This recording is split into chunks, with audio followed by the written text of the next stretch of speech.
Buonasera, ben trovati su Telefriuli, l'appuntamento serale con il nostro telegiornale. In apertura l'ordinanza emanata dalla Giunta regionale con la quale si boccia il ritorno in classe delle scuole superiori dopo la decisione del TAR. Il governatore Fedriga e l'assessore Rosolen spiegano i motivi di questa decisione. È arrivata in serata, come annunciato, l'ordinanza del presidente della regione Massimiliano Fedriga, che nei fatti supera la decisione del TAR e rinvia nuovamente al 1° febbraio il rientro in classe degli studenti. L'amministrazione regionale risponde con un'altra ordinanza con dati sanitari più articolati e più completi, perché quello che il TAR ha chiesto e conferma la sua decisione, che è legata solo ed esclusivamente al rischio di aumento dei contagi del 4 di gennaio. Chi protesta contro la chiusura delle scuole in particolare contesta la mancanza di chiarezza sul perché non hanno riaperto in Friuli Venezia Giulia. Le interpretazioni del Comitato Tecnico Scientifico sono molto varie e molto articolate, tant'è che ci sono stati interventi proprio a ridosso della fine dell'anno e al riavvio della scuola il 7 gennaio che indicavano nella chiusura la strada. Lo ha fatto il CTS, ma lo ha fatto anche l'Istituto Superiore di Sanità, l'ha fatto l'INAIL, lo fa l'amministrazione regionale con i dati del suo territorio, definendo ovviamente in primis il tema del pericolo sanitario, il tema della pressione sul sistema sanitario. A febbraio i ragazzi torneranno in classe? Io ribadisco, siamo tutti felici di avere le scuole aperte, nessuno pensa che la scuola non aperta sia una ricchezza né per i ragazzi né per l'intera comunità. Rientreranno in classe se i dati di contagio e di sviluppo del virus ci faranno sentire, ci consentiranno di essere responsabili nell'aprirlo. Adesso la scelta è legata solo ed esclusivamente al tema sanitario. Questo balletto di confusione istituzionale, di rimpallo e conflitto è la cosa che fa più male alla scuola, perché la tiene in un quadro di incertezza. La misura è un po' colma, lo afferma la presidente regionale dell'Associazione Nazionale Presidi, Teresa Tassan Viol, sulla sentenza del TAR. Tassan la definisce un improvvido provvedimento per una scuola che con responsabilità è in grado di attrezzarsi purché venga lasciata lavorare con tranquillità. Non sopportiamo questo continuo sollecitarla con provvedimenti contrastanti, conclude, aggiungendo: siamo un paese che non è messo tanto bene se deve essere governato dal TAR, ed esprimo forte perplessità sulla rappresentanza di questo gruppo di genitori che si rivolge al tribunale amministrativo, non si capisce chi rappresenta. Noi proprio questa mattina il movimento di genitori Priorità alla Scuola ha inscenato una manifestazione di protesta in piazza dell'Unità a Trieste. Io vorrei specificare che questa nostra non è una battaglia contro il presidente Fedriga e contro la sua giunta, ma è una battaglia per far rientrare tutti i ragazzi a scuola in presenza e in sicurezza. Questo pomeriggio ci sarà una nuova ordinanza che farà slittare il rientro almeno dopo il 31 di gennaio come faceva la precedente, e quindi non ci facciamo illusioni, lunedì probabilmente non si rientra. La decisione del TAR che ha sospeso l'ordinanza del presidente Massimiliano Fedriga aveva ieri sera fatto esultare il mondo della scuola, che vuole il ritorno in classe degli allievi, ma tutto sarà di nuovo bloccato. Questa mattina in piazza Unità a Trieste, come da settembre, il movimento Priorità alla Scuola, e questa volta non solo i genitori ma anche i ragazzi.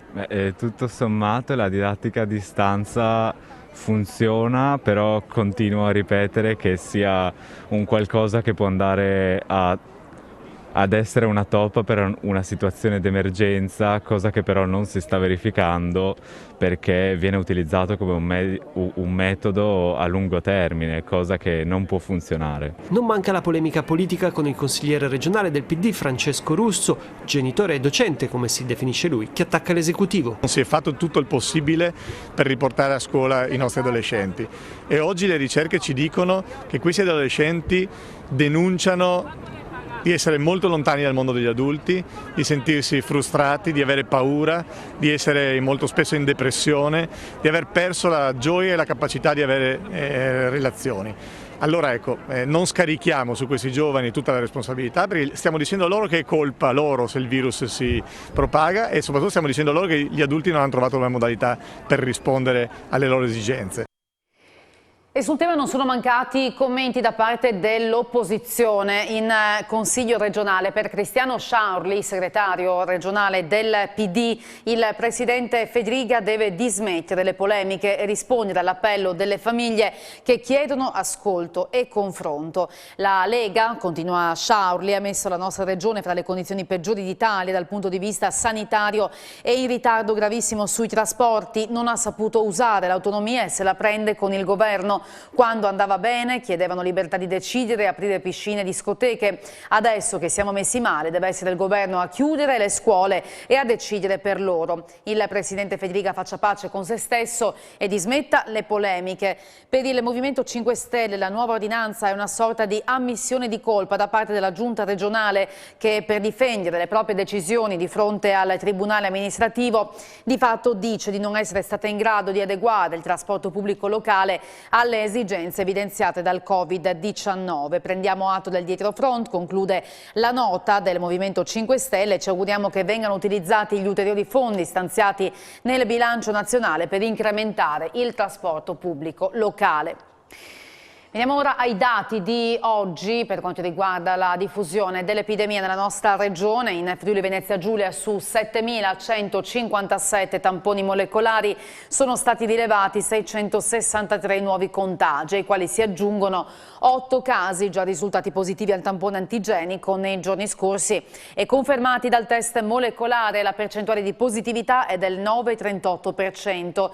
2024 i test rapidi realizzati, tra questi 199 nuovi casi positivi, 9,83 la percentuale di positività.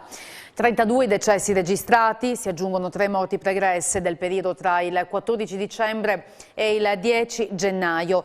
I ricoveri in intensiva calano a 66 e quelli in altri reparti scendono a 682. 106 casi di positività rilevati oggi nel settore delle residenze per anziani. Per quanto riguarda i vaccini, sono state somministrate 28.069 dosi su 37.315, ovvero il 75% ed è la stessa percentuale che si registra a livello nazionale. Sono più di 3.000 le persone che sono state sanzionate in un anno dalla polizia nell'ambito delle verifiche per il rispetto delle misure anti-Covid, 57 invece i locali chiusi. Un anno contrassegnato dal Covid è l'anno della Polizia di Stato che ha messo in campo gran parte dell'attività di prevenzione e repressione per la verifica del rispetto delle misure di contenimento. Complessivamente in quest'ambito sono state 182.000 le persone controllate, 3.285 le persone sanzionate, 75 denunciate per falsa attestazione e 18 perché risultavano positive, 58 infine gli esercizi chiusi. Sostanzialmente però, secondo il questore di Udine, Manuela De Bernardin Stadoan, gli udinesi si sono comportati in maniera disciplinata. In generale c'è stata una collaborazione, un rapporto sereno con la cittadinanza, la quasi totalità ha compreso l'importanza del rispetto delle misure di contenimento. Le restrizioni alla circolazione hanno determinato invece la diminuzione di molte tipologie di reato e in alcuni casi nei periodi di lockdown il totale azzeramento. Globalmente abbiamo registrato una diminuzione del numero complessivo dei reati. Questo è stato determinato dal fatto che c'è stato un spostamento del controllo sociale, ad esempio da tutte le attività economiche alle case, quindi sono molto diminuiti i furti in appartamento, in generale i furti. 4.000 i furti rispetto ai 6.000 del 2019, dimezzati quelli nelle abitazioni, da 1.497 nel 2019 a 864 nel 2020. In calo anche le rapine, mentre in costante aumento i reati informatici, da 2.044 nel 2019 a 2.230 nel 2020. In particolare i pirati informatici hanno approfittato del massiccio utilizzo del web per la vendita a prezzi esorbitanti dei dispositivi di protezione o falsi farmaci o per inscenare truffe con il richiamo fraudolento di istituti o ospedali. E salgono a 9 tra la provincia di Udine e quella di Trieste locali multati per non aver rispettato le disposizioni del DPCM a seguito della disobbedienza civile messa in atto e annunciata a livello nazionale nei giorni scorsi con l'hashtag Io Apro 1501. Le forze dell'ordine sono intervenute per quanto riguarda la provincia di Udine a Tavagnacco, Riva del Cano, Nimis, Arta Terme e nello stesso capoluogo friulano. Per 4 di questi locali disposta la chiusura di 5 giorni e una multa di circa 400 euro. Uno di questi ha deciso di mantenere aperto anche questa sera in segno di protesta. Quasi un centinaio gli avventori identificati che verranno sanzionati nei prossimi giorni. Il Covid ha avuto effetto anche sulle assunzioni. Nei primi 9 mesi del 2020 il numero dei nuovi rapporti di lavoro dipendente attivati in regione nel settore privato, esclusa l'agricoltura, è diminuito di 1/3 rispetto allo stesso periodo dell'anno scorso, meno 33,1%. Lo comunica il ricercatore dell'IRES FVG Alessandro Russo, che ha elaborato dati INPS. La flessione ha riguardato tutte le tipologie contrattuali ed è stata più marcata per i rapporti che prevedono un termine, in particolare per le assunzioni in somministrazione. Il trimestre marzo-maggio ha registrato un vero e proprio crollo dei flussi di assunzioni rispetto allo stesso periodo del 2019, complessivamente con un meno 62%. Io vi ringrazio per averci seguito, vi auguro un buon proseguimento di serata, arrivederci.